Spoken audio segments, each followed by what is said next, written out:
Welcome back to the next session. And this is our second panel here on the lecture hall stage. We will be talking about design thinking hacks for organizational transformation. There are several challenges redesigning education institutions, transforming the IT department of a company, and building innovation labs. Those are some of the topics that our speakers in this panel will be talking about. The moderator of this panel is Annie Kerguenne. She's the Director of Transformation Strategies at HPI. She's an expert in creativity and economics and brings research and practice together in the field and ecosystem also of the HPI and beyond. With her on stage, we have 4 female panelists today, and those span from the private and the academic sectors. So we will have a very interesting amalgamation of perspectives on these topics. First of all, we have Dr. Anita Buchli, Head of Entrepreneurship and member of the Strategic Board at the Zurich University of Applied Science. Welcome to her. Hello. And she is here together in a team with Dr. Marianne Frech, who is the Study Program Director, Careum School of Health, and who infused design thinking in a highly regulated area. And this is, first education and then second healthcare, so a double filter for regulations. Welcome to you. We have, with an industry perspective, today with us Martina Ritzer, Chief IT Officer at CWS International. You all might know the white towels in different public spaces. That is that company, CWS International. That means hygiene and safety solutions in over 15 European countries with over 11,000 employees. She has a very critical approach to design thinking and saying very clearly, I'm not interested in the methods, and Lego is definitely not my cup of tea. So welcome here at the table as well. That will be an interesting conversation. And finally, we have Professor Julia Leihener, who is actually bridging both of the academic and the private sectors with her background and practice. She has been building up innovation labs in big organizations like IBM and also the telecom. Today, she is an innovation consultant and coach, as well as a professor and program director of strategic design at the SRH Berlin School of Design and Communication. So, wow, and welcome to all of you here. Applause, please. Thank you, Christian, for this introduction and warm welcome. So, we shall start directly. I would ask Marianne and Anita maybe to warm us a little bit up with what is design thinking from your perspective? I mean, you took it, you trained it, you took it, and you implemented it or integrated it in your context. So what is your personal understanding of design thinking right now, after a couple of years after the training, Anita, and not even 1 year for Marianne? Works? Yeah, sorry.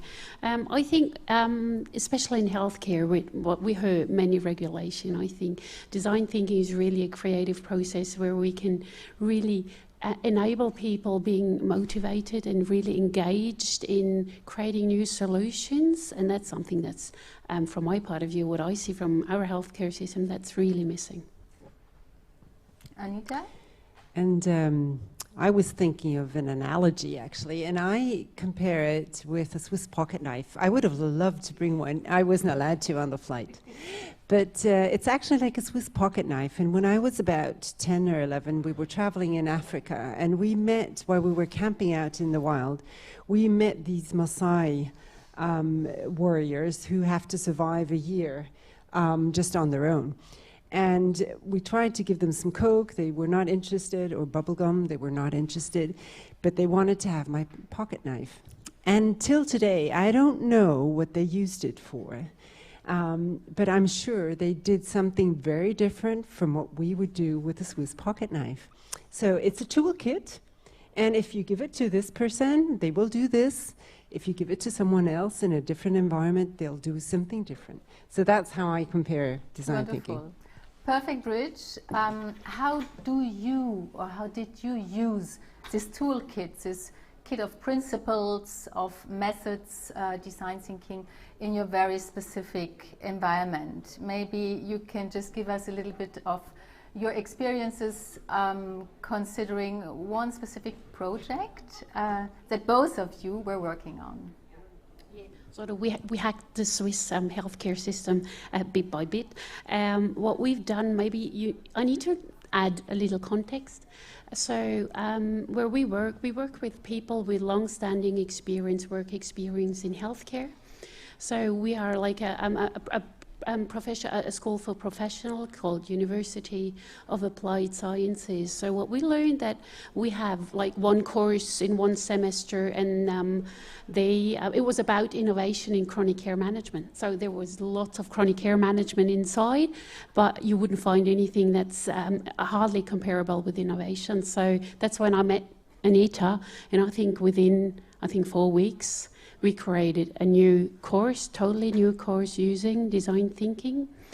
And what happened is that I knew the students long ago for maybe 2 or 3 semesters in that course. And what happened is that we found that they're sort of like, going on like a rocket. At first they were really sort of, what are we doing? We don't really understand what they're trying to say us.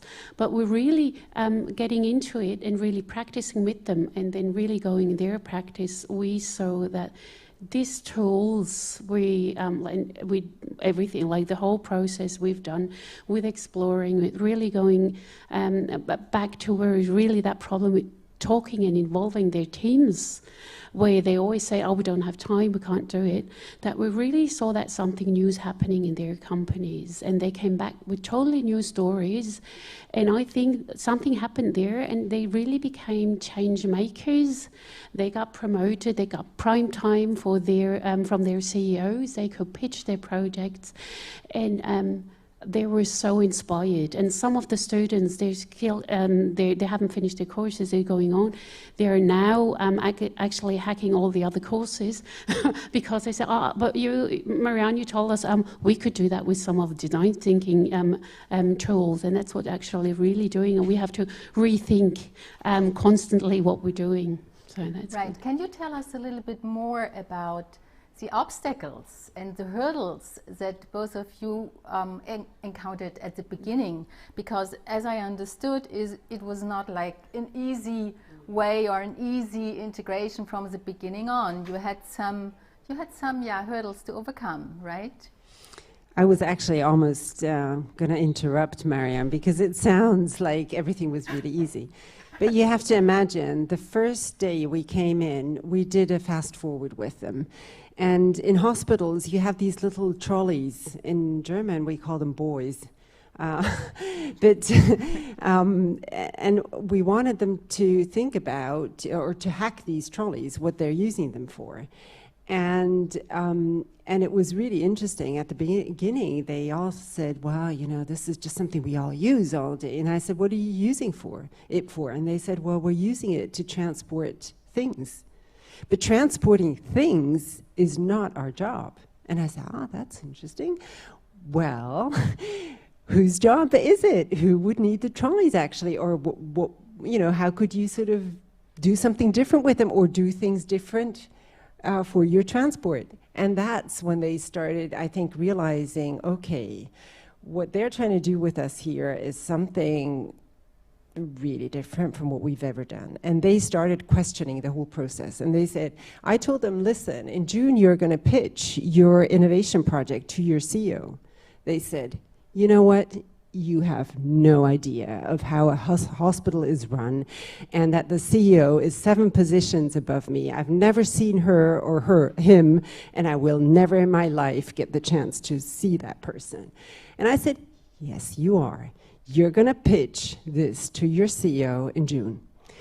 And And so there was a lot of questioning at the beginning, and in the meantime, you have to know, we had to do the whole thing digital because it was during Corona the first time, and we sort of got this up and running, and they got more and more interested, all except for one. She resisted really till the last day. And Marianne was always afraid, and she said, "Oh, she's gonna ruin the whole thing, and she's gonna." And in the end, I always said, this is the most interesting person for us, because if we manage to win her, or to get her to realize that she was not favored at her place where she was working, nobody wanted to work with her because she was so difficult. And if we get her to start understanding that working in teams and working together, doing the empathy work and so on, she's going to be a different person. And the interesting thing was that she did manage. She didn't want to talk about it that openly, but she did become a different person. And so there were many obstacles, but as Marianne said, in the end, they did all pitch this to the CEO. And they came out as very different personalities in the end. And that was actually, for me, the biggest learning I've ever had with design thinking is that, and it wasn't just classical design thinking what we were doing, but we had elements of it in there. And I just saw these people growing as different personalities, What did the CEO, how did the CEO react to the whole thing? They liked it, didn't they? I think they probably were a bit uncomfortable at the beginning, but we really prepared them very well for the pitch. So what we've done, we had a colleague working at the school as well, and he's been working for the theatres, for the movies, and he's very good at, how to present yourself in front of an audience. So we invited him to really get the students comfortable, and that they really could pitch before the CEOs. And they did amazing work. Like, we could see how they develop, and themselves, they now rethink, how do I want to sit? How do I want to stand there? So the CEOs, they were so surprised that they have people coming there, and people they probably haven't, met before, obviously, and that they had amazing people working in their company, in their hospital, and they were so, self-confidence in preparing. They're coming to a point they could answer questions. That's the other part, and they were amazed. So we had very good feedback, and for us, what we've done, that we made a video of it, obviously, and to really gather their voices as testimonials to hear, and they said, give us more. Yeah. What else did you do to infuse design thinking in the everyday work of your students, in terms of doing research, in terms of, or did it have a place, or could you manage to give design thinking a place also in the daily students' work, or was it more focused on this project? What we've done in the project, as it's academic, it's a master's program for actually nursing science.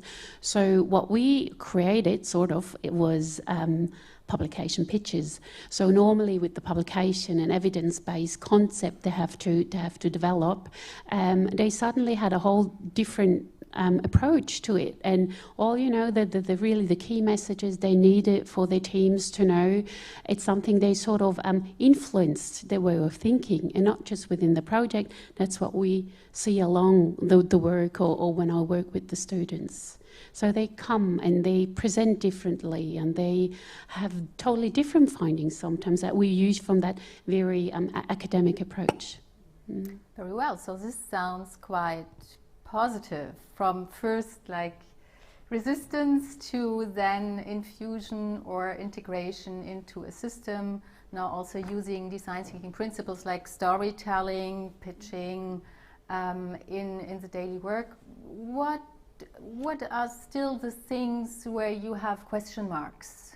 Mm-hmm. Where would you say are the limitations of this whole positive aspect of design thinking? Mm-hmm.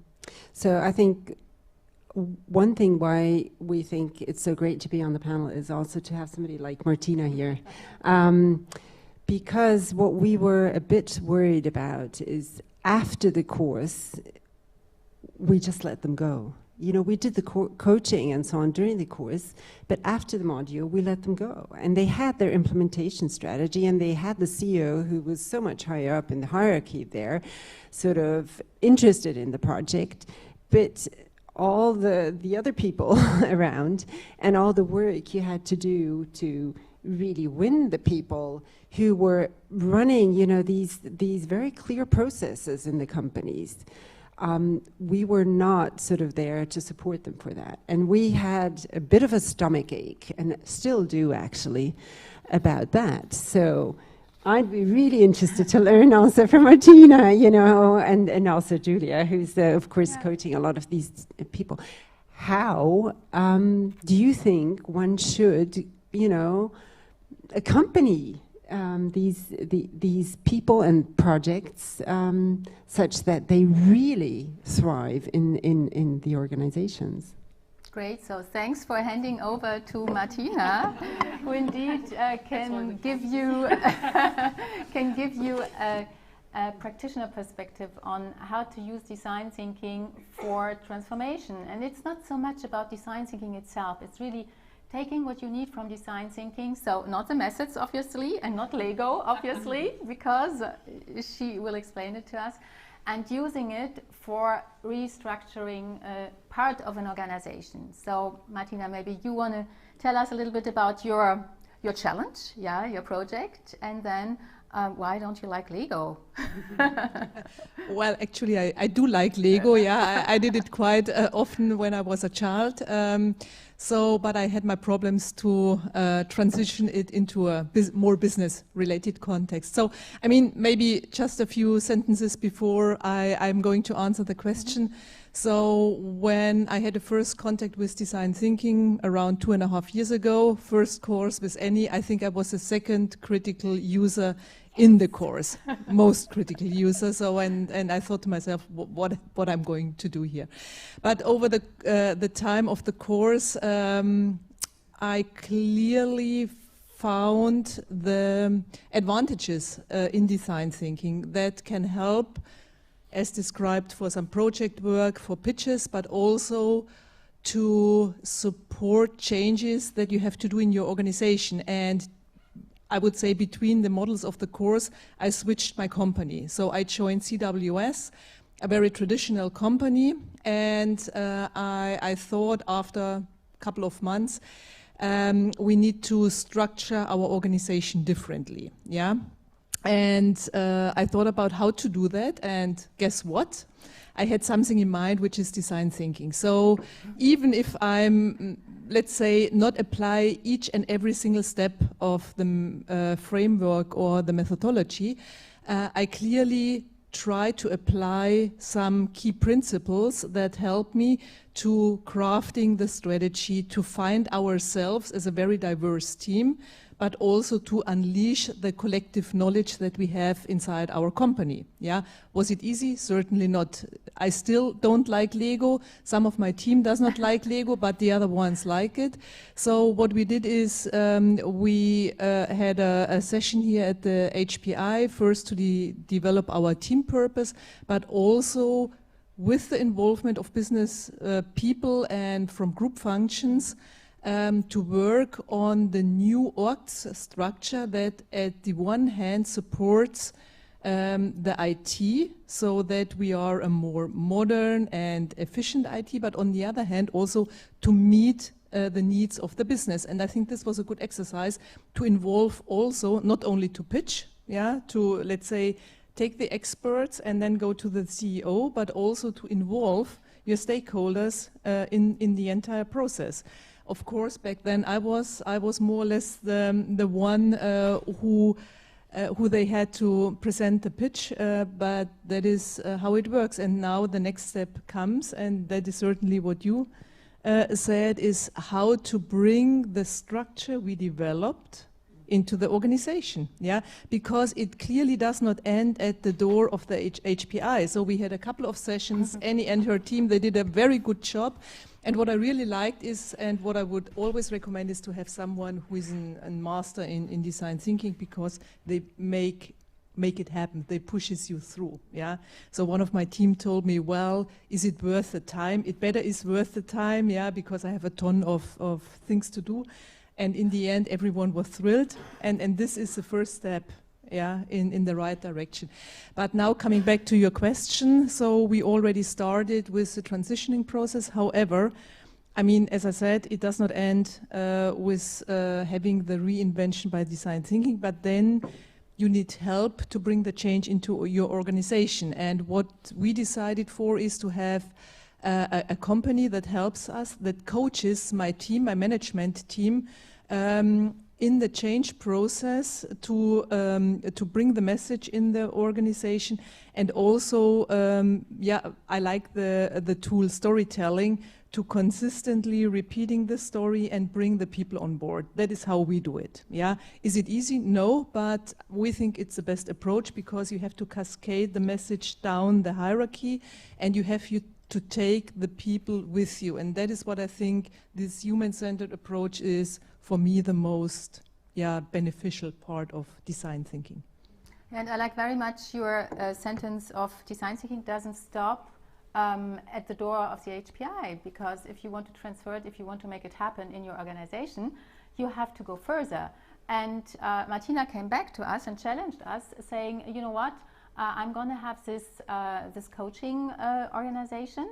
They will be there for the day-to-day coaching, for the coaching on demand, for our leadership and middle management people. Please, yeah, team up. Please cooperate. Please hand over. And this is what we're going to do now. We're going to have a workshop together in order to make sure that there isn't a gap between this was happening at HPI, this is what we did as a team with design thinking, and now it's going to be rolled out in daily business, and we need to create those bridges. So all those who aim to make design thinking for more than a single innovation project, a single isolated a task, from my perspective, and this is what I found very interesting from Martina's side, also have the task to create the bridges to all the other actors, to all the other stakeholders that are involved. At least it's main. Yeah, if I may add, so this was very important to us to have this seamless handover from what we did with the HPI and the result of our transformation towards a more agile organization, and the people that will guide us in the next month through the process. And therefore I challenged Annie a bit, and I said, well, I come with one of my coaches, and he said, okay. And I said, I want to have the handover, and I mean, we had a couple of sessions, and in the end, still to come, so we actually will have the session next week. But I think this is a very good step into the right direction. And just to add to that, so I was so convinced that I sent also some of my people to the courses, to the professional track, because I still believe it's not sufficient to only have the sessions here at the HPI, but you need to have also people in your organization that are familiar with the tool set, with the processes, and who are actually capable to do as you mentioned before, fast forward. Yeah, because even the business stakeholder that we had in our sessions, they said, wow, where do you know, where is this coming from? Can we have this for our organization as well? So now they're asking for my people to help them in specific areas, and I think this is a huge step in a traditional company as we are. Especially between IT and the others, where you have normally really that gap.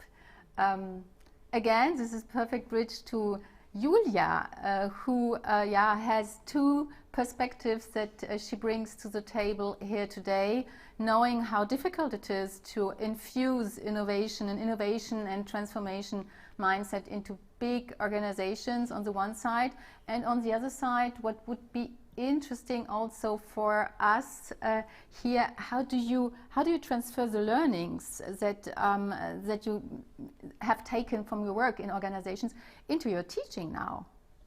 So, Julia. Yes, thank you very much. It's a perfect bridge, as I know very well how tough it is actually to change a mindset of a large organizations. I've been setting up and running an innovation lab for the Deutsche Telekom Innovation Laboratories for 10 years, and we've actually been practicing design thinking on many innovation projects, and it's not only about practicing it and actually conducting the methodology as such, but it's really about a mindset change. And how do you achieve such a mindset change within an organization? And I always call it, it's not only about innovation, but it's also about communication. So tell people what you're doing through various channels. Might it be publications, books we kind of wrote, movies we produced, newsletters we sent out, events we kind of generated. So to really do good and talk about it, that was one of the kind of approaches. Plus then educate your peers. And it was not only about running innovation projects with our colleagues, but it's also about setting up an educational program, which we actually did in our small lab. We created a so-called Train the Trainer program, which then was transferred to the Telekom Training program, which then helped to even enable others within the company to kind of think along those lines and embrace that experience. There was actually one, let's say, ball I started to roll, and the great thing is, even after 10 years kind of working there and really kind of trying to shift this large tanker a couple degrees in the right direction, this ball is still running. And that's something which makes design thinking sustain in a large corporation if you manage to bring it into the training programs of those institutions. One thing which I also kind of piqued my attention when you also mentioned, like, you know, how do you talk to your CEO what you've been doing, and to get this management attention is obviously one other very important key. And I would like to share a brief story about how we got the chance to entertain top-level managers in a very compact manner, because obviously, how do you actually, fill those 20 minutes you might have with a CEO to convince him of the human-centered design approach? And one thing we actually did is there was an innovation event happening at the Telekom, and we had René Obermann and all the kind of C-level managers with us in our lab, and we're like, okay, so how are we going to fill those 20 minutes in a smart way that they walk out and say, this is the right approach? So we thought, okay, we have to somehow kind of bring in the users so they talk to the users, or maybe even we go out in the field and explore it with them. But we said, we can't go out in the field with bodyguards and so forth. That doesn't work. We can't bring in the users and then have a user sit there and then all these managers run around and it feels like in a zoo. Doesn't work. So what we did is we went out ourselves, did the kind of immersion in the field, and then brought back the environment of the users. So we created 3 rooms of 3 users. It was 1 teenager, 1 senior, and 1 single mom. And we really built those rooms like a film set in our lab. And those top managers came to our lab, and they're like, okay, so what are we going to do today? So we said, okay, we have 3 questions for you. Here are 3 rooms. You have 20 minutes to find out whose life is it, what are the needs of those people, and what can you do for them? So 3 questions we ask you, and it was fantastic to see how these managers actually went into these rooms, and I will never forget René Obermann crawling underneath the bed of the teenager, seeing what they have been hiding, and looking at the smartphone and laying on the bed, exploring the lives of the teenager, and it's like, yeah, but maybe those need, that's such a chaos here, maybe they need a bit of organizational kind of software, whatever, you know. So they came up with some needs and some first ideas of how to, you know, help those people. And they walked out and like, yes, you know, this is actually the right starting point. Not only technology driving innovation, but really those user or human-centered needs, which really kind of, you know, can make a difference. And it was fantastic to see how those 20 minutes fast forward actually convinced a great number of C-level CEOs basically to that whole design thinking approach. I love it. I would like to go there as well. Very nice. Yeah, and this is maybe a good strategy. Use design thinking to do something with design thinking. So take design thinking to the meta level, thinking what if this was my challenge now, and it was a challenge, how to bring it to the top management. What would I do in a design thinking mode to obviously reach my goal? Talking about design thinking on another level, Martina, you within this transition phase, within this transformation period, you had to stop all transformation activities all of a sudden. You're going to explain why. And did design thinking in any way helped you in this situation? So what happened? Okay, well, this is certainly not something you would like to promote your company, but it happens very often lately. So we were facing a cyber attack, so we had to stop immediately. And as you can imagine, the most important part is to protect your company, make fast decisions, get things done. So you don't have basically time to do anything around restructuring your department, establishing new governance processes. However, as I said before, my entire leadership team was part of the design thinking process. I had already 1 or 2 people in the courses, and what was interesting is that they were a bit acting in that direction. So despite all the fast decision making, we were thinking about how can we organize ourselves to do it better. And what we have learned with the self-organizing team and things like that, it suddenly happened without any, let's say, guidance from my side, because, well, we need somebody who is responsible, but then the people have to collect the people based on their needs. We're working in a matrix. That is definitely what we have in mind for our new organization. And they were already living this kind of pieces and tools that they have learned in design thinking. They have also tried to apply procedures that we had in mind for the new organization without even thinking about that. So this is basically whatever they did, it remains, and therefore with the entire setup of design thinking, it helps to have it basically in your mind without thinking about it. And this is what I found remarkable. Of course, all the workshops were cancelled, and the whole discussions about how to move on in our structures, processes, role definitions stopped. But at the same time, you took this crisis and made a lab out of it. So it will be even more interesting now when we have a look at it next week, what you have learned in this crisis time. So instead of saying we have to fix it and then we move on, first of all, your management team was able to do things maybe a little bit differently in that crisis. And also now we're going to take this as a lab, as an experiment, and see what value we can really take from it, so that we exploit a little bit what has happened. Yeah. So I mean, back to what you have said before. So as you said, it was a giant lab, and it was a high-speed learning curve. And so it was amazing to see how it happens. And this was a part of, let's say, mindset change, bringing design thinking or the result of design thinking to work without even thinking about it. And this, I guess, was one of the most beneficial outcomes of the entire situation, that we take now the momentum and bring it back to the course we had foreseen to be done a couple of months ago.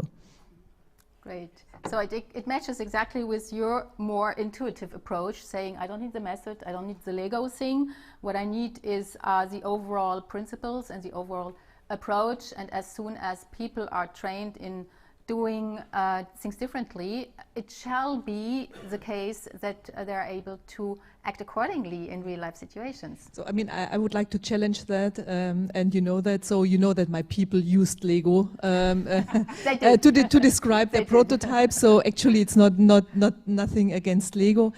Yeah, but what I like is, and maybe back to your point, is the creativity that design thinking gives you to choose whatever you want to in order to prototype. And this, I think, is also a huge differentiator between different methods. I don't like flip charts as well, so I'm not against Lego as such. So, I mean, what I like is really the flexibility and the creativity that design thinking gives you, so that you can choose whatever you want to and what helps you most. Yeah.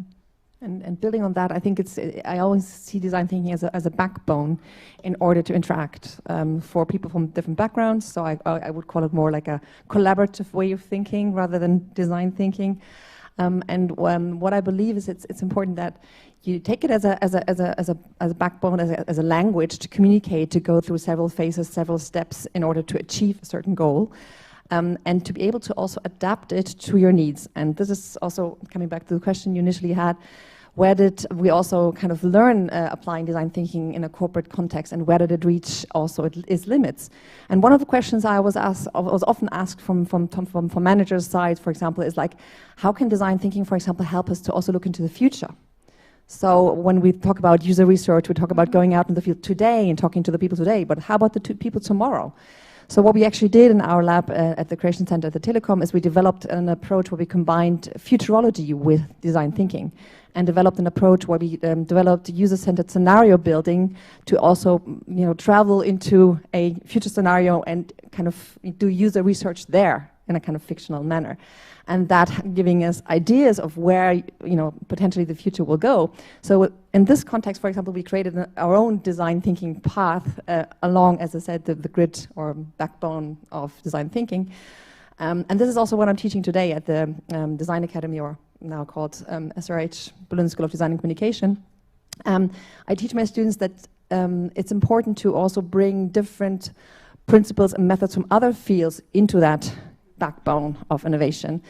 And we, for example, include also not only futurology, but principles from transformation processes, or we bring in sustainability, for example, as one big pillar in the whole kind of design thinking approach. But then also elements from kind of transformational thinking, organizational change. So I think it's very important to kind of see which quest you have, and then bring in and also free yourself from kind of being super straight and following that school-like design thinking process, but bring in other disciplines, bring in other methodologies from other fields to really kind of achieve your goals. And before I hand over again, one phase, for example, I would add to the design thinking approach, as we teach it here at the design thinking or at the HPI, is the end of the design thinking with the prototyping and testing. This is, from my point of view, where it all starts to actually then implement. So we actually added a whole phase called implementation in our kind of graphical demonstration of the process, because we believe it's super important to also take those things now into the real life, thinking about a business model, creating a roadmap, thinking about partners, how to realize it. So to really apply strategy to bring design thinking to life and create innovations which really are taking place in the end. And this is actually how we've been hacking design thinking at Telecom, and now I'm teaching it to my students in that way as well, so they think a bit more holistically in terms of creating innovations which really last.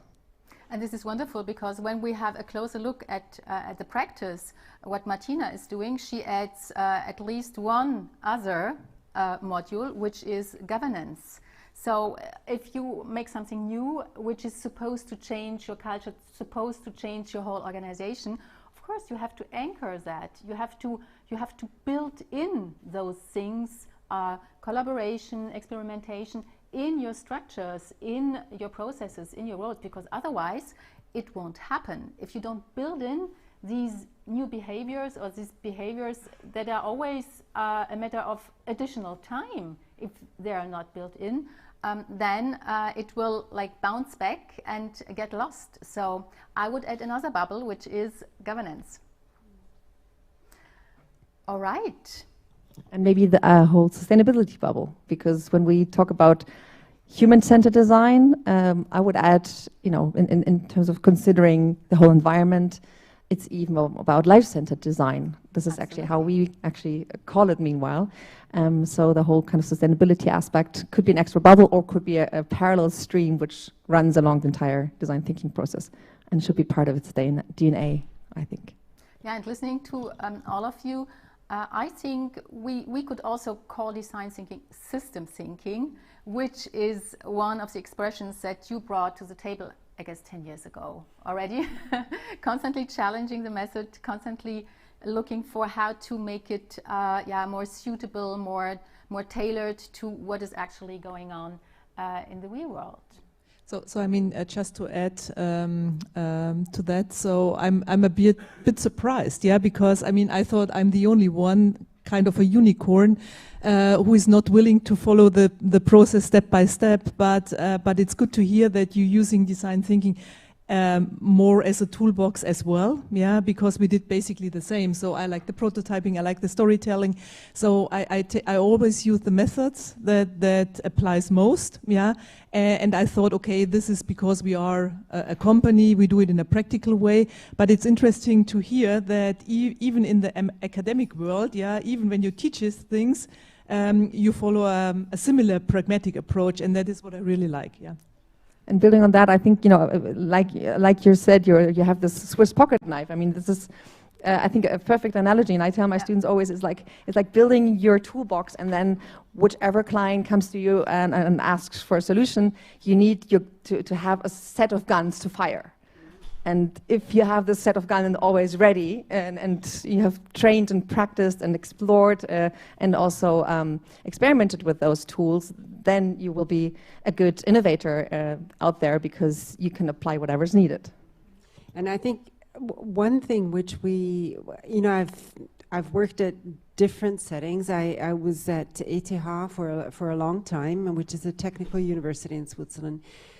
And what I always realized is you have to adapt your vocabulary to the environment. So using all the nice design thinking terms is okay in a field like here where everybody knows what we're talking about. But when you're in an organization not used to this, I'd suggest not to use them at the first place, but maybe develop a language which fits with the company or the organization.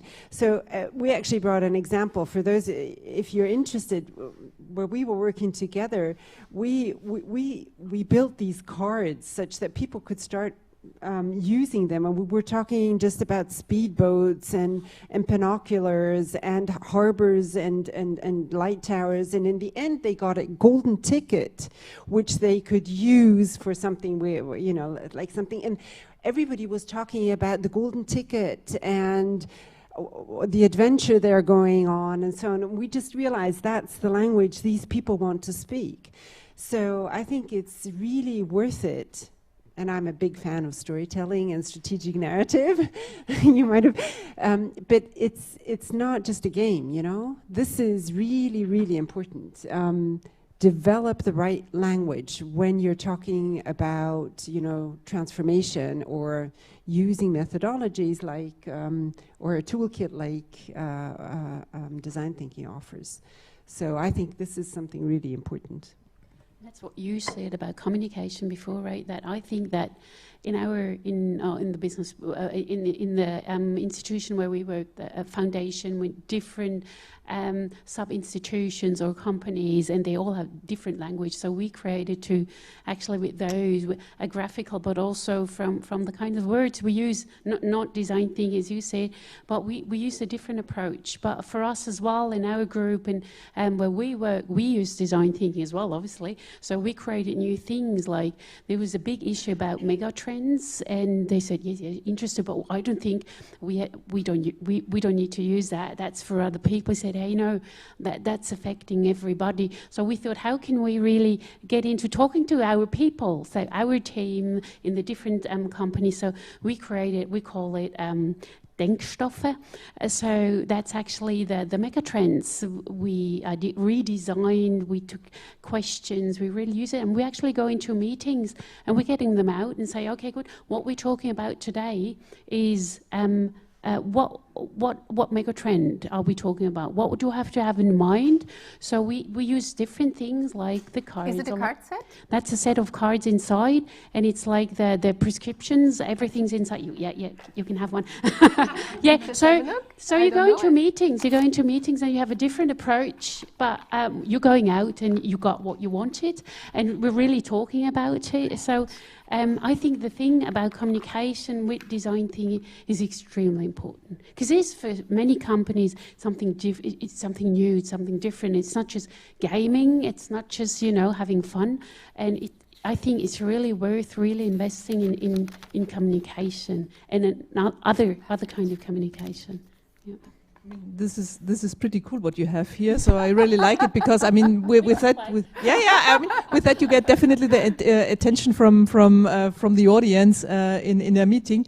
On the other hand, I mean, we were talking about the human-centered approach. However, I mean, coming from a company being responsible for IT, so what I really like is this innovative Venn diagram where you have people, technology, and business, because in a position like mine, I need to consider everything. So, I mean, human centricity is a very important topic. However, we as IT need to bring value to the business. We need to support business so that they are able to do what they need to do, and also to support them in order to create a competitive advantage. So in a position like mine, I always need the triangle to consider technology, business, and human centricity people, and bring everything together so that everything has a balance, and we bring it to a success for our company.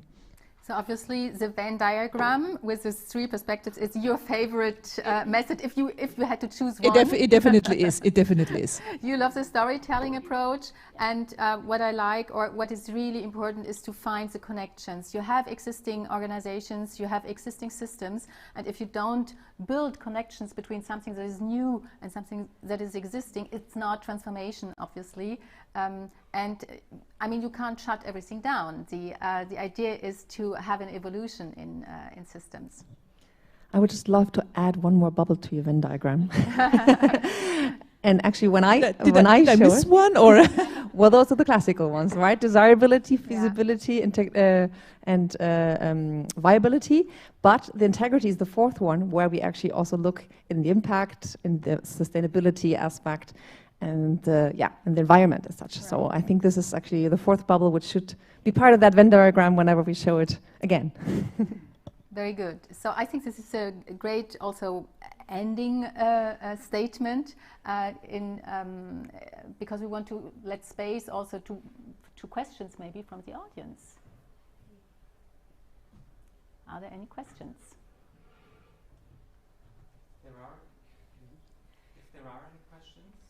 If there are any questions, then please voice them. I can repeat them here as well, then we can...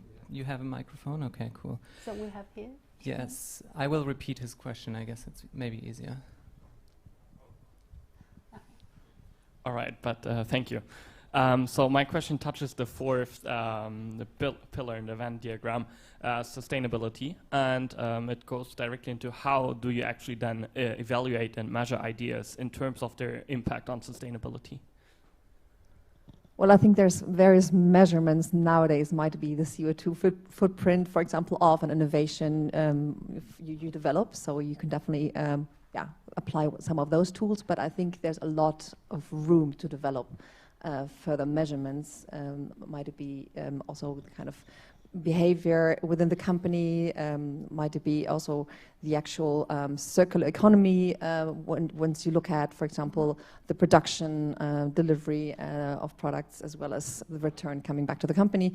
So I think there's a couple of tool sets within that scope which are currently being applied, but I think they still need a lot more development to really make it more tangible and as, let's say, part of the DNA as classical measurement tools from the viability sector, for example. But I think the question is very you know, very right, because it has to do a lot with the mindset change also in our daily, you know, the way we think or do things in our everyday, you know, lives. And I've been involved in discussions where people say, stop asking for having, you know, being able to measure sustainability and the way people do this, if it's maybe not in the company. Stop asking for this, because there are things we just want to change as a society or as a community, right? And so I think it's not an easy answer and not an easy discussion either. Yeah, it's something like a movement also, and you cannot really measure everything there. Plus, oftentimes people are using these tools to measure, just to tick the box and basically greenwash, say, yes, our CO2 footprint is such and such, and we're on the safe side, and we don't have to look at all the other aspects. So it's a challenging one to really kind of see the real impact behind the scenes as well.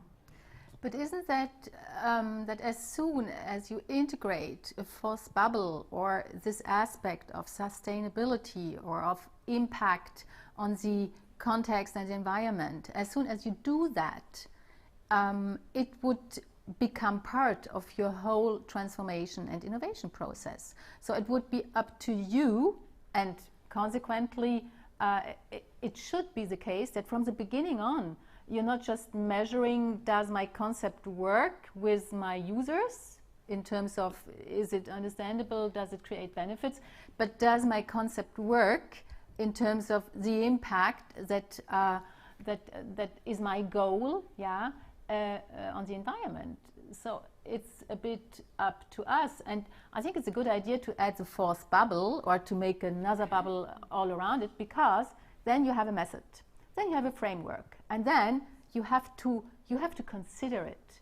So this is not the magic of design thinking, this is the magic of frameworks. As soon as it is somewhere, and you start to do something, and something is like an artifact, that then you consider it. Or you have to actively deny it and say, I'm not considering it now. And this is more difficult than just to ignore it because it's nothing, it lives nowhere. Other questions? If the audience needs a little bit more time to think, I would also have a question, because the setup of this entire panel is specifically also the merger of the academic and the private sector, right? And I'm wondering as well, what is the actual unique potential for this innovation process and approaches that we're talking about by and facilitated by the combination of academia and the private sector? So from my Well, my first reaction would be it's a mutual exchange. Yeah. I had the chance to actually be, in both worlds at the same time. So I was experimenting with my students, for example, applying a couple of methods, and then I would bring them back into the company and apply them there. Mm-hmm. And then I would again see, okay, there's a lack of a method in a kind of industrial kind of context, or in a specific, telecommunication context, as we were. And then I would go back with my students and address this and reflect and see how we can actually deal with that. So it was more of a lab situation, which I kind of made use of, and then tested it right away in the kind of industry sector. Absolutely, absolutely. So if we would manage to get together, or to close this bridge between research and academia on the one side and practice on the other side, I think this flexible usage of methods like design thinking would raise, because the better I know why things work like they work, and this is something that researchers are going to be more able to tell me than practitioners. I mean, as a practitioner, I know it works, or it doesn't work. But if I know better why it works, I will be more able to select the right methods and principles and to adjust them according to my needs. So the knowledge about why are things working is extremely important for actually have an impact and a positive impact with what I'm doing. And if we know better how IT works, how an algorithm is working, why it is so important, or why this idea of manipulating space has such an impact on our behaviors. If I know that, it's not a matter of having a huge budget to buy furniture. It's more a matter of I can make it work on my own if I know what it's behind. So closing that gap or connecting the why things are working with the what is actually working with this living lab of practitioners absolutely makes sense and shall be supported. There is also an additional question from our online participants, and that is, how is healthcare unique when it comes to systems or organizational transformation compared to other fields? Yeah, that's very much in our field. There's let's say it positively, there's a huge potential in the healthcare field. And it's untapped, largely untapped. And it has to do, as there was, I think you said it in the introduction, it's like, and I like to talk about Switzerland because I'm not so familiar with what it's like in Germany. I think it's similar, but in Switzerland, the education field and the healthcare field is so strongly regulated that nobody has an interest to really innovate or transform things. And that is really bad. So actually, the two of us, we are now setting up our own company to start really doing things there with an impact. And there are possibilities to do that. We know that.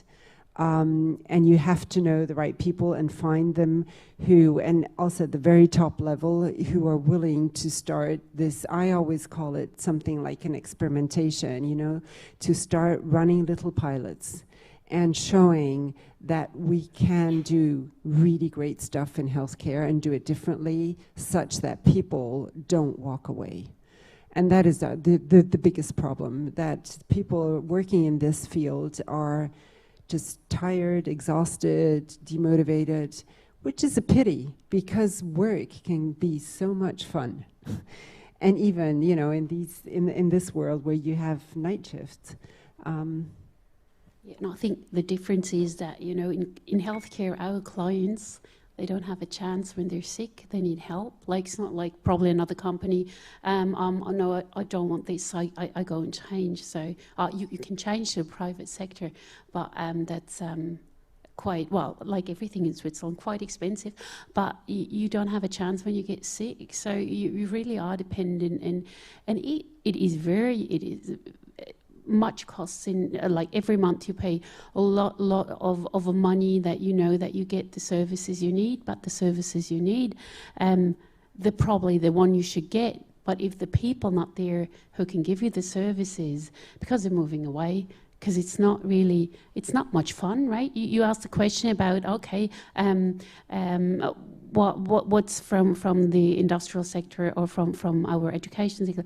It has to. The combination is that it has to be fun as well. It's work, but you also and if you work with people who really depend on you, say as a nurse or as a doctor, they can be very much rewarded, and we have to really find how do we want to invest the time. But because we do have a very big issue, because you're getting older, you're getting sicker. You do have very good new therapies we could use. They're very pricey, but if the people not there who help you to get your therapy, or you have to wait 3, 4, 5 months until you get it, something's wrong in the system. So, and I think we have a very big issue. We really try to change things if we look at it differently. All right, thank you so much for this panel. Annie, do you want to share a closing thought? A closing thought. Thank you to Marianne, to Martina, to Anita, and to Julia. That was a diverse view on the whole thing. seeing design thinking not as a method, as something that we have to cherish and put on a podest, I think is a good thing. And further looking how we can use it and how we can make it usable for all the issues that are very different in the different areas of application. Shall also be our task as experts, as trainers, educators in the future. So make design thinking accessible for everybody, so that we can just use it like a fork to do things that we want to do. Thank you so much for taking the time, and thank you. Yes, thank you. For taking the time, you.